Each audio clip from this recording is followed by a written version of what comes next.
Noong taong 1971, sa liblib na baryo ng San Roque, sa bayan ng Guhulngan, Negros Oriental, may isang binatang kilala ng lahat bilang si Abelardo.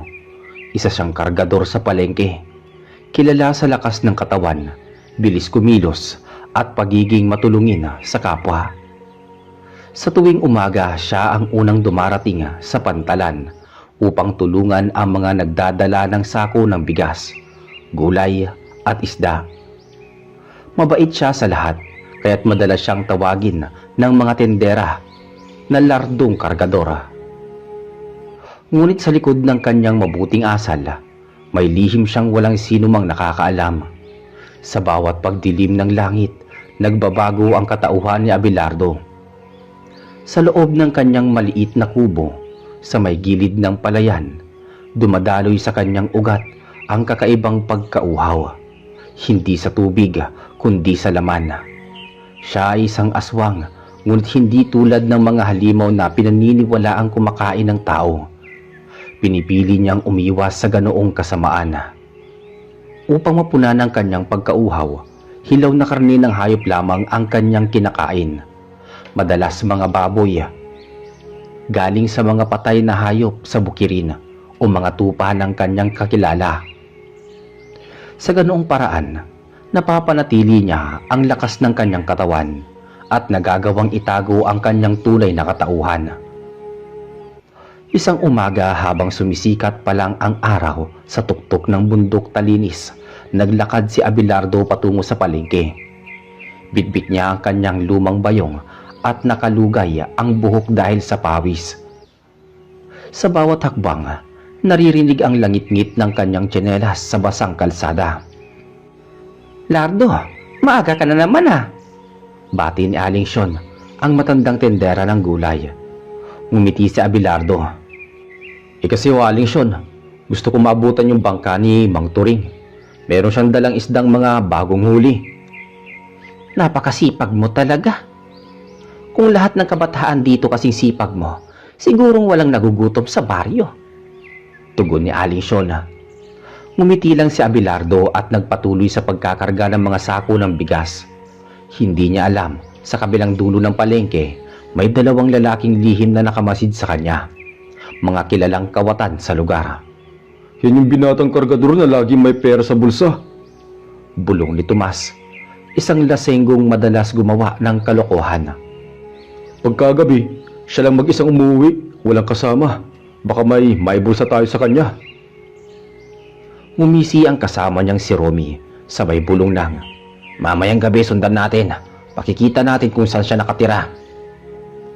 Hindi alam ni Abelardo na pinag-iintirasan na siya ng dalawang lalaking yon. Pagsapit ng hapon matapos ang buong araw ng pagbubuhat, umuwi si Abelardo sa kanyang maliit na kubo sa may gilid ng kakahuyan. Habang naglalakad, naririnig niya ang awit ng mga palaka at huni ng mga kuliglig. Nililibang niya ang sarili sa pag-awit ng mga lumang kanta ng kanyang ama. Pagdating sa kubo, binuksan niya ang isang lumang lata na puno ng tuyong dugo ng baboy. Iyon ang kanyang pinagtsatsagaan tuwing nag-aalab ang gutom. Ibinabad niya sa tubig ang hilaw na karne sa kadahan-dahang kinain.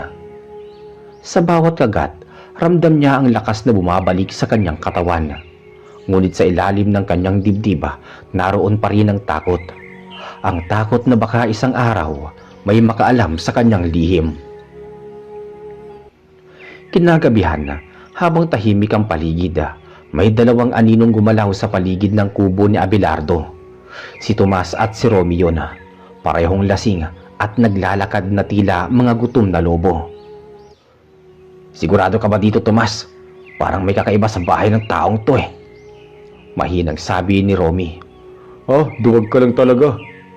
Pag nahanap natin kung nasa ng pera niya, uwi na tayo ng may laman ng bulsa," sabi naman ni Tomas habang humihigop ng alak sa bote. Unti-unti silang lumapit sa kubo. Ngunit bago pa man makalapit, biglang huminto si Tomas. Narinig nila ang kakaibang tunog, parang may kaluskos sa bubungan, kasabay ng ungol ng isang nilalang. "Ano yun?" Tanong ni Romy habang nanginginig. Hindi na nakasagot si Tomas dahil sa tapat ng pinto, lumitaw si Abelardo. Nakayuko, may nangingintab na mga mata sa dilim. Ang kanyang balat ay nagbago, pumusyaw ang kulay at ang kanyang mga kuko ay humaba. "Sino kayo?" Malamig na tinig ni Abelardo. Napalunok si Tomas. Akala namin baka pwedeng humingi ng tulong." Ngunit bago pa niya matapos, sumipol ang hangin at tumilapo ng bote ng alak. Nabagsak ito at nabasag sa lupa. Ramdam nila ang malamig na simoy ng gabi at ang matinding presensya ng kakaibang nilalang sa harap nila. Tumakbo ang dalawa palayo. Hindi na lumingon. Naiwan si Abelardo sa harap ng kanyang kubo. Nakapikit, pilit pinipigil ang kanyang sarili. "Hindi ko sila masasaktan. Hindi ako tulad ng iba." Bulong niya. Huminga siya ng malalim, saka bumalik sa loob ng bahay. Ang kanyang katawan ay unti-unting bumalik sa anyong tao. Napahawak siya sa kanyang dibdib at tumingin sa lumang larawan ng kanyang mga magulang. "Nanay, tatay, hindi ko ipapahamak ang pangalan nyo. Kahit ganito ako, pipilitin kong maging tao." Kinabukasan kumalat sa baryo ang chismis. "May nakita raw kagabi sa kakahuyan. 2 lasing daw na halos himatayin sa takot. Sabi nila parang halimaw daw ang nakita nila. Malalaki daw ang mga mata at mahaba ang kuko," sabi ni Aling Shona habang nagtitinda. "Baka tikbalang lang yon, o baka aswang. Marami pa rin yan sa mga bundok," sabi ni Mang Turing. Tahimik lang si Abelardo habang nagbubuhat ng isda. Hindi siya kubibo, bagkus ay tinignan lang niya ang paligid at pinagpatuloy ang trabaho. Sa loob-loob niya, alam niyang siya ang tinutukoy ng mga iyon, ngunit hindi niya kailanman aaminin. Makalipas ang ilang linggo, nakilala niya si Luz Biminda, isang dalagang bagong lipat sa baryo. Isa itong guro sa elementarya, mahinhin at magalang. Madalas siyang bumibili ng prutas sa palengke kung saan nagtatrabaho si Abelardo. "Magandang umaga, Abelardo," bati ni Luz Biminda. Minsan dumating sa tindahan ni Aling Shona. "Pahingi naman po ng 3 saging." Ngumiti si Abelardo. "Opo ma'am, sandali lang." Kinuha niya ang mga hinog na saging at inabot sa dalaga. "Salamat ha, ang sipag mo pala talaga. Lagi kang nandito kahit maaga pa." "Nakasanayan ko na po. Mas gugustuhin ko pa kasi yung maraming ginagawa kaysa nakatambay lang." Ngumiti si Luz Biminda. At mula noon, tuwing umaga, lagi silang nagkikita.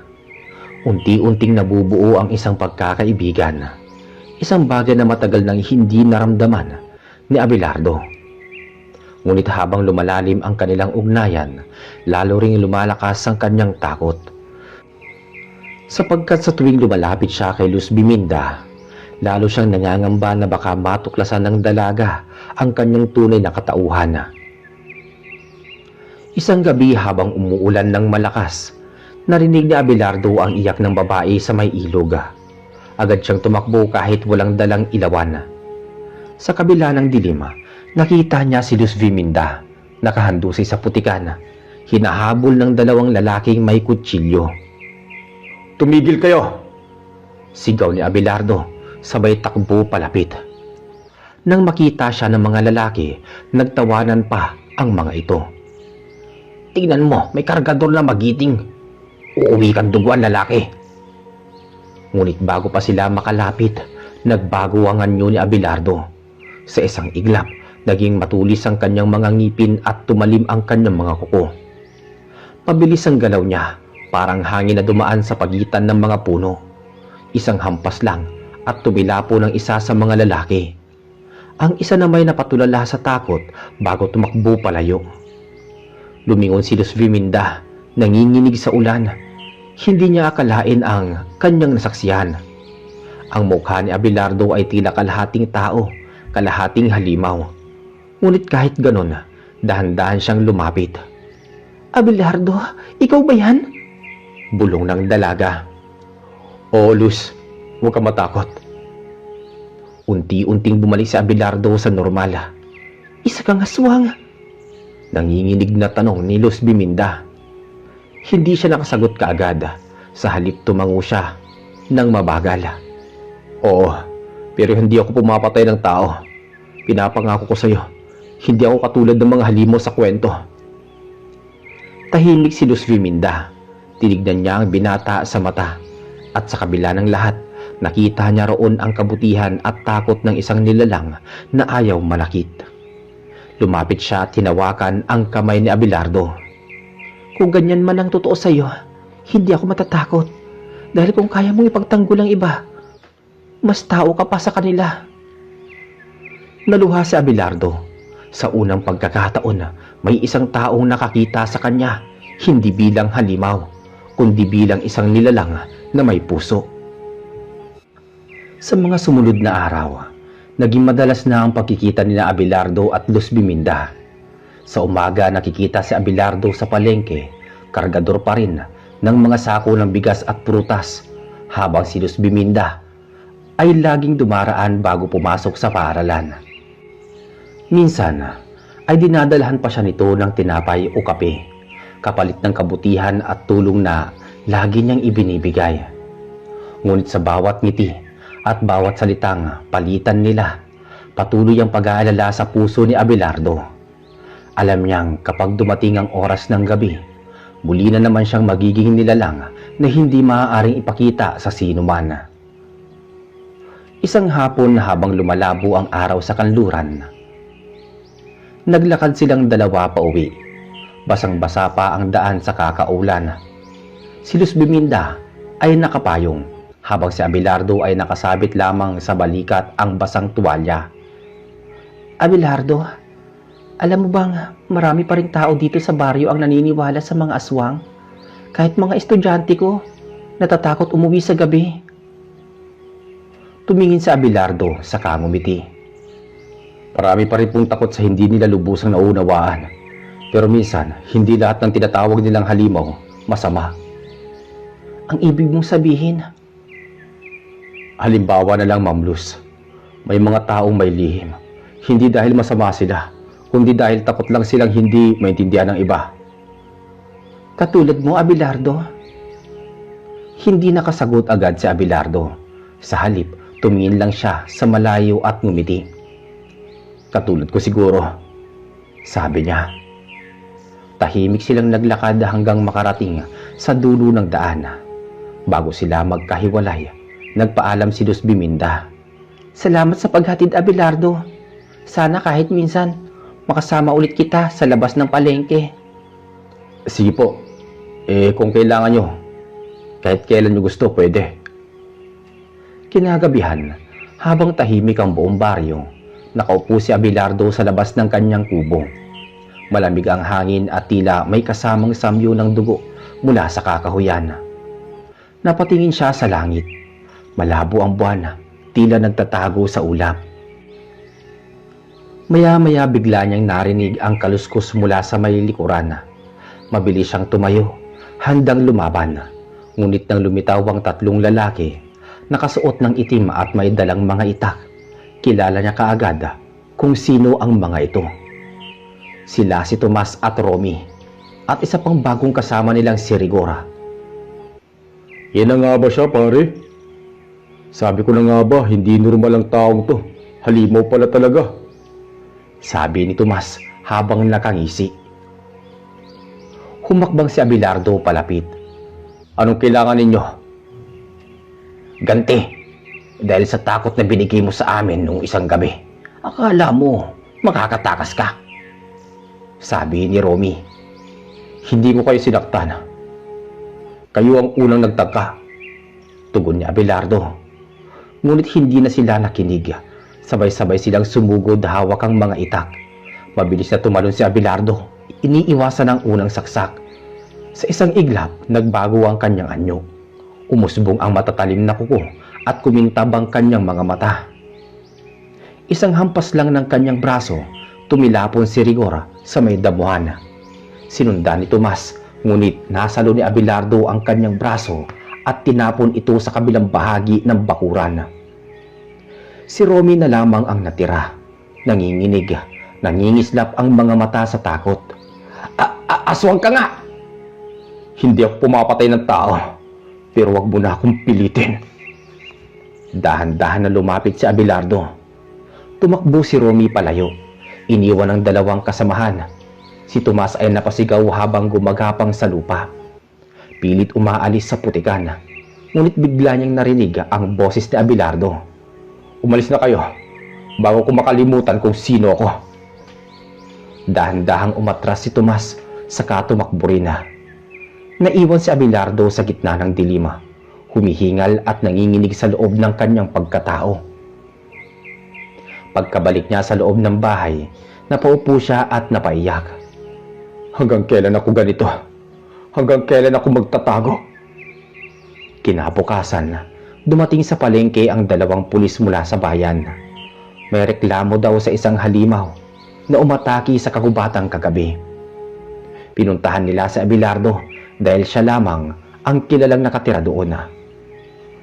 Abelardo, sabi ng isang pulis na si SPO 1 Ramirez. May nakapagsabi sa amin na ikaw daw ang huling taong nakita sa may kakahuyang kagabi. May mga dugo ang bakas doon. Ano bang nangyari? May 3 lalaki pong pumasok sa lupa ako kagabi. Sila ang unang umatake. Siguro po nasugatan lang sila sa pakikipagbuno. Hindi kami naniniwala kaagad. Pero kung sakaling may kinalaman ka sa mga kakaibang nangyayari sa baryo, mas mabuting sabihin mo sa amin. Wala po akong ginagawang masama. Trabaho ko ang magbuhat at tumulong. Wala po akong dahilan para manakit. Sagot ni Abelardo.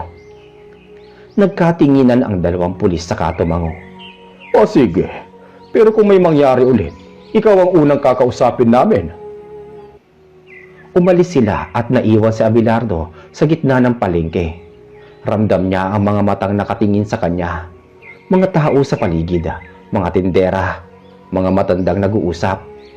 Hindi niya alam kung chismis lang ba o may nakakaramdam ng kakaiba. Ilang araw ang lumipas. Dumalaw si Luz Biminda sa kubo ni Abelardo. Abelardo, narinig ko na naman yung tungkol sa kagabi. May mga lalaking duguan daw na tumakbo palabas ng kakahuyan. Ikaw daw ang dahilan? Hindi ko sila sinaktan, Luz. Nilabanan ko lang para hindi nila ako mapatay. Naniniwala ako sa iyo. Alam kong hindi mo kaya malakit ng tao. Pero kailangan mong mag-ingat. Marami na ang nag-aalinlangan sa iyo.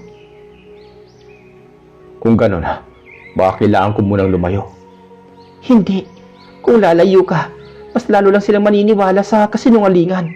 Dito ka lang. Hanggat nandito ako, may maniniwala sa'yo. Salamat, Luz. Hindi mo kailangang magpasalamat.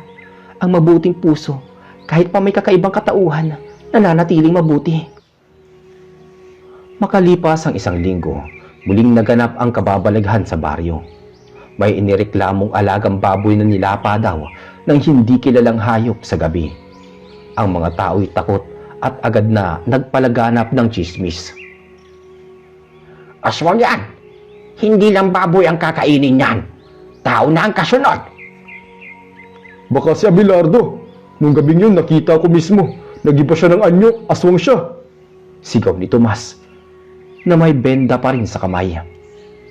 Kumalat agad ang balita. Kinabukasan, halos walang lumalapit kay Abelardo sa palengke. Ang mga dati niyang kakilala biglang umiiwas at ang mga bata nagtatakbuhan kapag dumadaan siya. Tanging si Luz Biminda lamang ang lumalapit sa kanya. Huwag mong pansinin ang mga sinasabi nila. Basta alam kong hindi mo sila kayang saktan. Alam mo, Luz, minsan, mas mahirap paniwalaan ng mga tao ang kabutihan kaysa sa mga kasamaan. Isang gabi habang tahimik ang paligid, may narinig ng mga sigaw sa kabilang baryo. Tumakbo si Abelardo papunta doon. Sa ilalim ng buwan, nakita niya ang isang babae, nakahando sa daan. Sugatan at hinahabol ng mga malaking nilalang. Hindi ito ordinaryong hayop, kundi isa pang aswang. May mahahabang kuko at nanlilisik ng mga mata. Layan mo siya! Sigaw ni Abelardo. Huminto ang nilalang at ngumiti ng mapangisi. Aba, ang matuwid na aswang. Akala ko alamat ka lang. Hindi ko hinaya ng tulad mo. Sumugod ang halimaw ngunit mabilis siyang sinalubong ni Abelardo. Nagbanggaan ang kanilang mga katawan at umalingaw-ngaw ang mga sigaw sa kagubatan. Naglaban sila ng matindi. Kuko laban sa kuko, lakas laban sa lakas. Sa huli, nagtagumpay si Abelardo. Tinapos niya ang buhay ng halimaw at iniwan ang katawan nitong abo sa lupa. Lumapit siya sa babaeng sugatan at tinulungan ito. Ayos ka lang ba? Salamat. Akala ko mamamatay na ako. Kinabukasan kumalat ang balita sa buong baryo. May aswang daw na napatay sa kagubatan, pero hindi raw tao ang pumatay.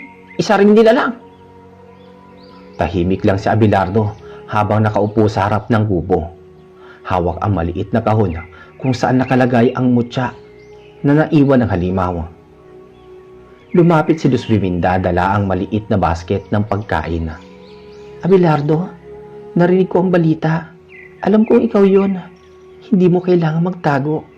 Dapat nilang malaman ng totoo na ikaw ang nagligtas. Umiling si Abelardo. Hindi nila mauunawaan na pare-pareho lang kaming halimaw para sa kanila. Huwag mong isipin lahat. Isang araw malalaman din ng lahat na hindi mo kailangan maging tao para maging mabuti. Tumingin si Abelardo sa kanya. May bakas ng pag-asa sa mga mata. Kung totoo yan, Luz, sana dumating ang araw na yon. Habang sumisikat ang araw sa ibabaw ng bundok, tahimik silang naglakad palayo sa kakahuyan. Ang binatang kargador na may pusong tao at ang dalagang guro na tanging siya lamang ang nakakita ng kanyang tunay na kabutihan. Kinabukasan, habang maaga pa, naglakad si Abelardo papunta sa palengke gaya ng dati. Ang paligid ay tila tahimik ngunit ramdam niya ang bigat ng mga matang nakatingin sa kanya. Ang mga taong dati ay bumabati sa kanya. Ang mga taong dati ay nagsasalita sa kanya. Ngayon ay wala na, pabulong na lang. May ilan pang dumaraan na umiiwas ng tingin na para bang isang karumal-dumal na nilalang ang kanilang kaharap. Habang binubuhat niya ang mga sako ng bigas, narinig niya ang bulungan nina Mang Turing at Aling Syon sa tapat ng tindahan. Sabi nila, may nakita raw ulit na nilalang kagabi doon sa may tabing ilog. Baka isa na naman sa mga yon. Baka naman si Abelardo ulit. Hindi ko alam pero mula nang dumating yung dalagang guro, parang mas dumadami pa ang kakaibang nangyari dito. Natigilan si Abelardo, ngunit hindi siya kumibo. Alam niyang kahit anong paliwanag, hindi pa rin siya paniniwalaan. Ang mga tao, kapag natatakot, mas pinipiling maniwala sa tsismis kaysa sa mga katotohanan. Pagkatapos ng trabaho, umuwi siya ng tahimik. Sa daan, nasalubong niya si Luz Biminda na galing paaralan. May dalang mga papel at ilang aklat sa bisig. Abelardo, hindi kita nakita kanina sa palengke ha. Ayos ka lang ba? Tumango si Abelardo. Ayos lang ako, Luz. Pero parang lahat ng tao umiiwas sa akin ngayon. Parang gusto ko na talagang umalis dito. Hindi mo kailangang lumayo. Hindi lahat ng tao dito sarado ang isip. Meron pa rin mga naniniwala sa kabutihan mo. Ako, isa ko ron. Salamat, Luz. Pero minsan kahit gaano mo gustong maging mabuti, ang tingin pa rin sa'yo ng mundo ay masama. Huwag mong isipin ganon. Ang kabutihan, kahit gaano kaliit, makikita pa rin ng mga marunong tumingin. Tahimik silang naglakad hanggang sa makarating sa bahay si Luz Biminda. Bago ito pumasok, tumingin muli ito sa kanya. Mag-iingat ka, Abelardo. Hindi ko alam pero parang may mangyayaring hindi maganda. Pagsapit ng gabi, may kakaibang lamig na bumalot sa baryo. Ang hangin ay tila mabigat at ang mga aso ay nagsisigaw sa magkabilang dulo ng kalsada. Si Abelardo nakaupo sa labas ng kanyang kubo. Napatingin sa kalangitan. Sa gitna ng ulap lumitaw ang pulang buwan. Isang masamang sinyales ayon sa mga matatanda. Mula sa malayo, narinig niya ang mga yapak na tila nagmamadali. Nang tumingin siya, nakita niya si Romy basang-basa ng pawis, may sugat sa braso. Abelardo, tulungan mo kami. May mga halimaw sa gubat. Hindi ko alam kung saan galing pero marami sila. Saan banda? Sa may likod ng ilog, may nilalang na parang aso pero may pakpak. Walang pagdadalawang isip, tumakbo si Abelardo patungo sa direksyong tinuro ni Romy. Habang tumatakbo, unti-unti nang nag-iiba ang kanyang katawan. Kumislap ang kanyang mga mata, tumalim ang kanyang mga kuko, at unti-unting sumigla ang dugo sa kanyang ugat. Pagdating niya sa gubat, naamoy agad niya ang dugo at laman. 3 kalalakihan ang nakahandusay at sa ibabaw nila may 3 nilalang nakahawig ng paniki, ngunit may anyong tao. Sumigaw si Abelardo. Umalis kayo rito! Isa sa mga nilalang ang humalakhak. Huli ka na kapatid. Tagal na kitang hinahanap. Abelardo, ikaw ang tumalikod sa lahi natin. Wala akong lahi na mamamatay tao. Sabi ni Abelardo. Hindi mo matatakasan kung sino ka. Ngayon, ipapakita namin sa'yo kung anong ibig sabihin ng pagiging tunay na aswang. Sumugod ang 3. Sa isang iglap, nagbanggaan ang mga anino sa gitna ng dilima. Ang mga punong kahoy ay natumba at ang hangin ay umikot sa lakas ng kanilang laban. Si Abelardo ay mabilis na tumalon sa taas ng sanga at sinunggaba ng isa sa mga halimaw. Isang hampas lang ng kanyang kamay na bali ang liig ng kalaban. Ngunit hindi pa siya nakahinga ng maluwag dahil ang isa ay biglang tumira mula sa likod. Tumama sa balikat niya ang matalim na kuko. Napasigaw si Abelardo, ngunit agad siyang bumawi. Sinunggaban niya ang nilalang at pinigtal ang ulo nito sa isang matinding hampas. Ang natitirang halimaw ay umatras. Hindi pa ito tapos, Abelardo. Hindi mo mababago ang dugo mo. Iisa tayong lahi. At kung iisa nga, mas pipiliin kong maging iba. Sagot ni Abelardo, sabay sunod ng isang malakas na sipa. Bumagsak ang kalaban sa lupa at tuluyang nadurog ang katawan nito. Huminto si Abelardo, humihingal at duguan. Sa paligid na kahandusay ang mga patay na nilalang. Lumapit siya sa isa sa mga sugatang lalaki at tinulungan nitong tumayo. Ligtas na kayo. Ngunit bago siya makalayo, narinig niya ang huni ng isang uwak sa taas ng puno. Isang masamang paalala na hindi pa sila titigil. Kinabukasan nagising si Dos Fiminda sa sigaw ng mga tao sa baryo. May bangkay na naman sa gubat, mga halimaw! Parang sinunog! Agad siyang tumakbo patungo sa bahay ni Abelardo. Nakita niya ito nakaupo sa labas. May benda sa balikat at tila pagod na pagod. Abelardo, ano nangyari? Wala, Luz. Wala na yung mga halimaw. Hindi na sila makakapanakit ng tao. Nasaktan ka. Kailangan mo magpahinga. Sanay na ako sa sugat. Mas mabuti pang ako ang masaktan kaysa sa mga inosente. Hanggat kaya kong protektahan ka, gagawin ko. Pero sana isang araw makilala ka ng mga tao bilang tagapagtanggol, hindi bilang halimaw. Baka hindi na mangyari yun, Luz.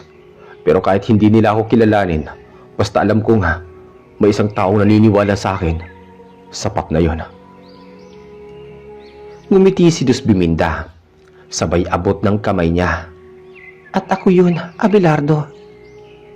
Sa unang pagkakataon matapos ang mahabang panahon, naramdaman ni Abelardo ang katahimikan sa puso niya. Ngunit sa di kalayuan, sa dulo ng kagubatan, may 2 pares ng pulang mata ang nagmamasid sa kanila. Mga bagong nilalang, Tahimik ngunit mapanganib. Habang papalubog ang araw, alam ni Abelardo na hindi pa tapos ang laban. Ngunit ngayon ay hindi siya nag-iisa. At sa bawat huni ng uwak na maririnig sa gabi, handa siyang ipaglaban ang katahimikan ng baryo. Kahit kapalit man ito ang kanyang sariling buhay. Pagkatapos ng gabing yun, sa halos hindi na nakakatulog si Abelardo, bumangon siya ng maaga upang muling pumasok sa pantalan. Gaya ng dati, dala niya ang kanyang lumang sako na pinaglalagyan ng baon at ang manipis na panyo na itinatali niya sa leeg tuwing mainit ang panahon. Habang naglalakad patungo sa dagat, ramdam pa rin niya ang malamig na simoy ng hangin na galing sa bundok. Tahimik ang paligid at tanging huni ng mga ibon at lagaslas ng tubig ang maririnig. Pagdating sa pantalan, sinalubong siya ni Mang Lando, isa sa mga kasamahang kargador. Abelardo, abay mukhang napuyat ka kagabi Namumutla ka. Sabi ni Mang Lando habang nag-aayos ng mga lubid. Medyo hindi lang magandang pakiramdam ko, Mang Lando. Sagot ni Abelardo habang inilalapag ang sako sa tabi ng mga troso. Magpahinga ka muna, iho. Huwag mong pilitin ng katawan mo, masama yan. Baka lalo kang mapuruhan. Kaya ko naman po, sayang din po ang kita. Maya-maya pa dumating si Enrico, ang isa pa nilang kasamahan. Masayahing lalaki ito, medyo may kayabangan ngunit mabuting kaibigan ni Abelardo. Hoy Lardo, may bagong dating na barko mamaya. Puro semento daw ang karga. Malaki-laki ang bayad kapag natapos agad. Masiglang sabi ni Enrico. Ayos yan. Mas madali kung sabay-sabay tayong magbubuhat.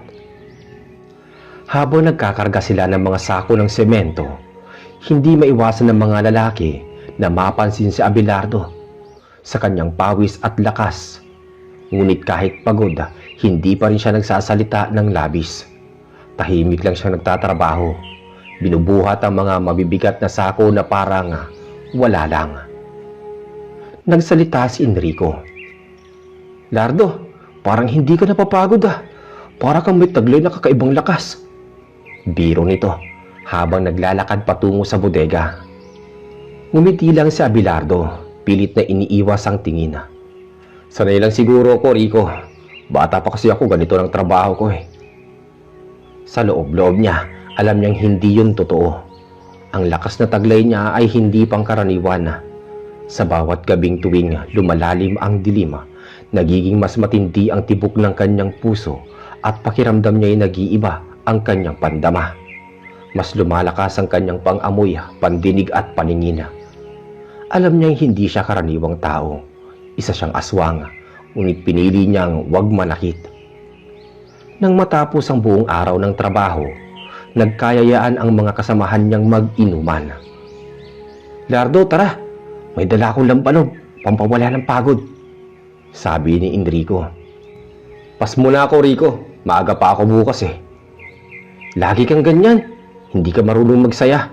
Sige na, basta ikaw. Bukas libre mo ko sa almusal Ngumiti lang si Abelardo at naglakad pa uwi sa maliit niyang bahay sa dulo ng baryo. Madilim na ang paligid at tanging ilaw ng buwan ang nagbibigay liwanag sa daan. Habang naglalakad, naririnig niya ang mga kaluskos mula sa masukal na bahagi ng kalsada. May tao ba dyan? Walang sumagot, ngunit ramdam niya may gumagalaw. Lumakas ang kabog ng kanyang dibdib, hindi dahil sa takot kundi dahil sa unti-unting paggising ng kanyang tunay na anyo. Naramdaman niyang humahapdi ang kanyang mga mata at unti-unting lumalakas ang pandinig niya. Kung sino ka man, lumabas ka na. Lumabas ang tatlong lalaki, pawang lasing at may dalang itak. Si Abelardo pala. Akala namin kung sino. Abay, gabing-gabi na. Saan ka galing? Tanong ng isa habang naglalakad palapit. Trabaho lang. Mahinahong sagot ni Abelardo. Narinig naming may mga hayop na pinapatay sa likod ng baryo. Ikaw ba yan, ha? Baka hindi lang hayop ang kakainin mo, Abelardo. Napatitig si Abelardo sa mga lalaki. Ramdam niya ang init sa kanyang dibdib, ngunit pinigilan niya ang sarili. Hindi ako ganun. Muwi na kayo. Malamig niyang sabi. Ganun ba? Kung totoong aswang ka, dapat patayin ka namin ngayon pa lang. Itinaas ng isa ang itak at sumugod sa kanya. Mabilis ang naging galaw ni Abelardo. Isang iglap lang ay naiwasan niya ang bawat paghambalos ng mga to. Hinawakan niya ang braso ng lalaking may hawak ng itak at itinapon ito sa lupa. Ayoko sa inyo may masaktan. Ngunit patuloy pa rin ang dalawa. Sinugod siya at sabay-sabay na umatake. Isang malalakas na hangin ang dumaan at sa dilim, ang mga mata ni Abelardo ay nagbago ng kulay. Kumislap iyon na parang mata ng hayop. Isang sigaw ang narinig mula sa kagubatan naman at nang tumahimik ang paligid, wala na roon ng tatlong lalaki. Tanging si Abelardo lang ang nakatayo sa gitna ng madilim na daan. Huminga siya ng malalim, hawak pa rin ang sariling dibdib. Hindi ko gustong may masaktan. Bulong niya sa kanyang sarili. Kinabukasan, nagising ang baryo sa balitang may tatlong lalaking lasing na natagpo ang walang malay sa tabi ng daan. Buhay ang mga ito ngunit puro pasa at sugat ang katawan. Walang nakakaalam kung anong nangyari, pero may mga nagsasabing may malaking hayop na umatake sa kanila. Tahimik lang si Abelardo habang nakikinig sa usapan ng mga tao sa palengke. Baka aswang na naman yon. Kailangang ipatawag si Mang Tiroy, ang albularyo sa kabilang baryo. Ngumiti lang si Abelardo at umalis. Sa loob-loob niya, mas lalong nagiging delikado ang kanyang kalagayan. Alam niyang hindi rin magtatagal ang buong baryo na ang makakaalam sa kanyang sikreto. Pagdating ng gabi, naupo siya sa harap ng kanyang bahay, nakatingin sa buwan. Hanggang kailan ko pa kayang itago to? Mahina niyang sabi. Mula sa dilim ng gubat, may isang pares ng pulang mata ang unti-unting lumitaw. Nakatingin sa kanya, ngunit hindi ito nagpakita ng lubusan. Tila nagmamasid lang. Napangiti si Abelardo. Kung sino ka man, huwag kang lalapit. Hindi ako kaaway mo. Sabi niya habang dahan-dahang pumasok sa loob ng bahay. Ngunit bago siya tuluyang makapasok, narinig niya ang isang tinig ng babae mula sa kakahuyan. Abelardo! Napatigil siya. Napalingon ngunit wala siyang nakita. Lumamig ang hangin at unti-unting bumalot sa kanya ang kakaibang takot na matagal niya nang hindi naramdaman. At sa dilim ng kagubatan, ang pulang mga mata muling kumislap. Ngayon ay mas malapit kaysa kanina. Napako sa kinatatayuan si Abelardo.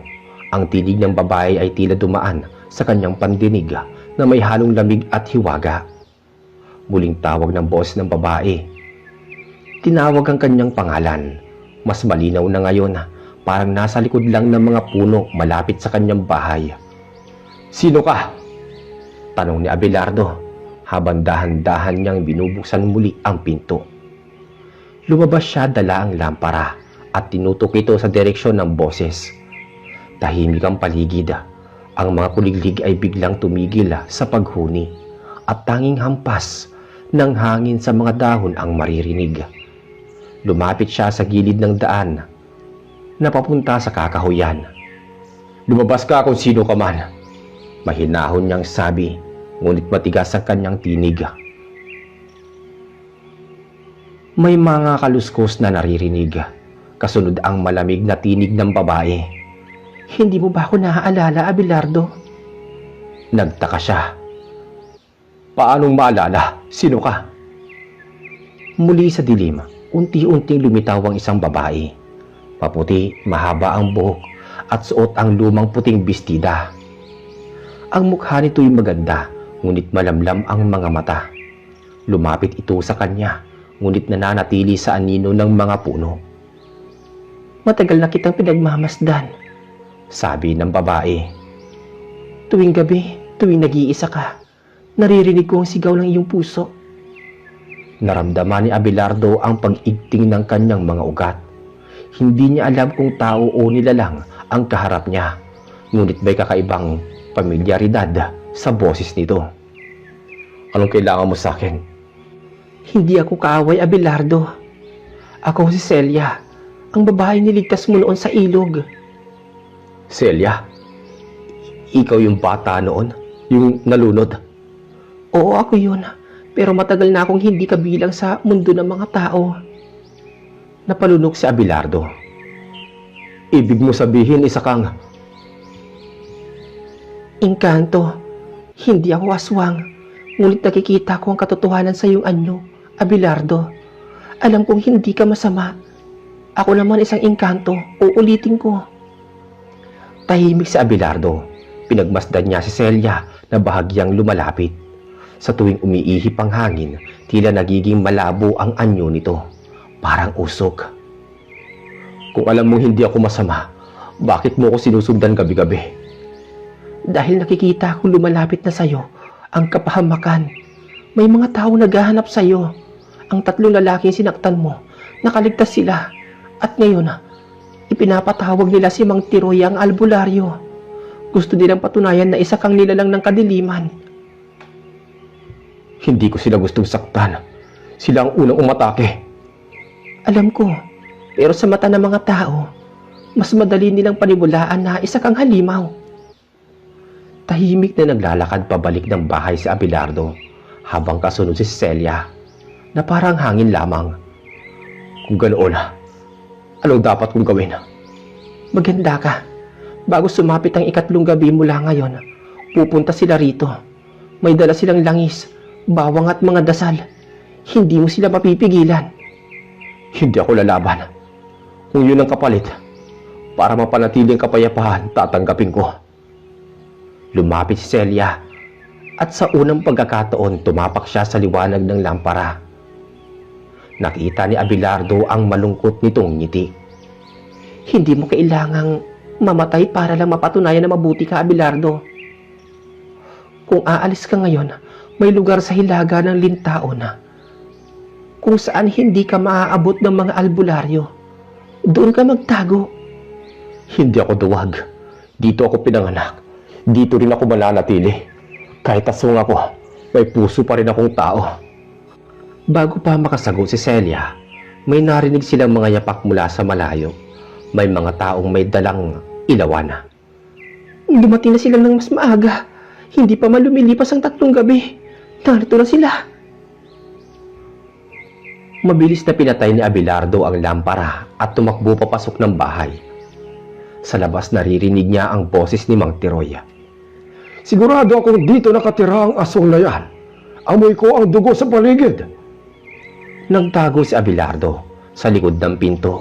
Hawak ang rosaryo na bigay ng kanyang yumaong ina.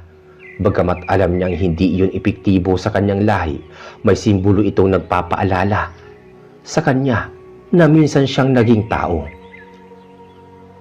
Abelardo, lumabas ka dyan. Alam namin hindi ka ordinaryong tao. Sigaw ni Enrico mula sa labas. Sumilip si Celia sa bintana. Marami sila. May dalang sibat at itak at bote ng langis. Hindi mo kayang harapin mag-isa. Samantala lumabas ng bahay si Abelardo walang takot. Ngunit may kalungkutan sa mga mata. Kung gusto niyong patayin ako, gawin niyo. Pero bago niyo yan gawin, sagutin niyo muna ako. May nakita na baka yung pinatay ko? Tahimik ang lahat. Tanging si Mang Tiroy lang ang sumagot. Wala kami nakita, pero hindi mo may tatago ang amoy ng laman at dugo sa paligid. Kung laman ng hayop yun, kasalanan ko ba? Kung yun lang ang kaya kong kainin para mabuhay? Hindi ka dapat nabubuhay sa mundong ito! Sigaw ng isang lalaki, sabay sibat sa kanya. Mabilis na nakaiwas si Abelardo. Sa isang iglap, tumakbo siya sa gitna ng dilim. Mabilis na parang hangin. Sa bundok siya pupunta. Habulin niyo! Sigaw ni Enrico. Tumakbo si Abelardo patungo sa kagubatan. Kasunod ang mga taong may dalang ilawan. Si Celia naman ay nag-anyong hamog at sumunod sa kanya. Nagmamasid mula sa hangin. Habang tumatakbo si Abelardo, naramdaman niyang unti-unti nang lumalabas ang kanyang tunay na anyo. Lumalakas ang kanyang mga paa, humahaba ang mga kuko, at ang kanyang balat ay nagiging abuhin. Ngunit pinilit niyang pigilan ito. Ayaw niyang lumaban. Abelardo, sa kanan. May daan patungo sa talon. Doon ka magtago. Sumunod si Abelardo. Humahabol pa rin ang mga tao. At sa di kalayuan, may narinig siya na isang sigaw. Sigaw ni Mang Tiroy na may binibigkas na orasyon. Sa tuwing binabanggit iyon ng albularyo, nakakaramdam siya ng matinding hapdi sa kanyang dibdiba. Para bang sinusunog ang laman niya mula sa loob. Napasigaw siya. Labanan mo, Abelardo. Huwag mo hayaang mamatay ka sa kamay nila. Hindi mo to kasalanan. Ngunit nang lingunin niya ang mga tao, nakita niyang isa sa kanila ay si Enrico, ang matalik niyang kaibigan. Hawak nito ang sibat at nakatingin sa kanya ng may galit. Rico, kaibigan kita. Hindi kita kaibigan. Niloko mo kami. Aswang ka pala. Bago pa makaiwas si Abelardo, tumama ang sibat sa kanyang balikat. Napaluhod siya sa sakit habang ang mga tao ay nagsisigawan na lumalapit. Ngunit bago pa siya maabot, isang malakas na ihip ng hangin ang bumalot sa paligid. Naglao sa harap nila si Abelardo kasabay ni Celia na nagmistulang alon ng usok. Hanapin niyo sila! Hindi pa sila nakakalayo. Ngunit wala na silang nakita. Ang naiwan lang ay ang mga yapak papunta sa talon at mga patak ng dugo na humantong sa isang kuweba sa gilid ng bangin. Sa loob ng kuweba humihingal si Abelardo habang tinatakpan ng sugat. Lumapit si Celia at ipinahid ang kamay sa kanyang balikat. Isang liwanag ang lumabas mula sa palad ng engkantada at unti-unting gumaling ang sugat ni Abelardo. Salamat. Hindi pa to tapos, Abelardo. Babalikan ka nila. Kailangan mong pasya. Kung patuloy kang magtatago o ipaglalaban mo ang karapatan mo mabuhay. Tumingin si Abelardo sa labas ng kuweba, kung saan ang buwan ay kumikislap sa ibabaw ng dagat. Sa mga mata niya, may halong galit at pangamba. Kung ayaw nilang maniwala na may mabuting aswang, ako na mismo magpapatunay. At sa gabing yun, sa ilalim ng buwan, nagsimula ang bagong yugto ng buhay ni Abelardo, ang kargador sa umaga at aswang na tagapagtanggol ng kanyang baryo sa gabi. Sa paulit-ulit na ginagawa yun ni Abelardo, nagawa niyang makuha ang loob ng mga tao. At dahil doon, natanggap siya ng mga ito. Ngunit hindi biro ang pagsubok na kanyang pinagdaanan. Nandyan yung halos patayin na pati si Luz Biminda. Ngunit nagawa pa rin niyang makuha ang loob ng mga tao sa pamamagitan ng pagtatanggol sa mga ito tuwing gabi. Lalo na kapag nakakapatay siya ng masamang aswang, dinadala niya ito sa gitna ng baryo upang mapatunayan na siya ay may busilak na puso. Di naglaon, buong puso na siyang tinanggap ng mga ito. At si Luz Biminda naman, nakatuluyan niya. Namuhay sila ng masaya at payapa. Simula noon, hindi na nila malimutan ang pangalang Abelardo na aswang sa gabi, tagapagtanggol sa palengke at sa buong baryo sa umaga.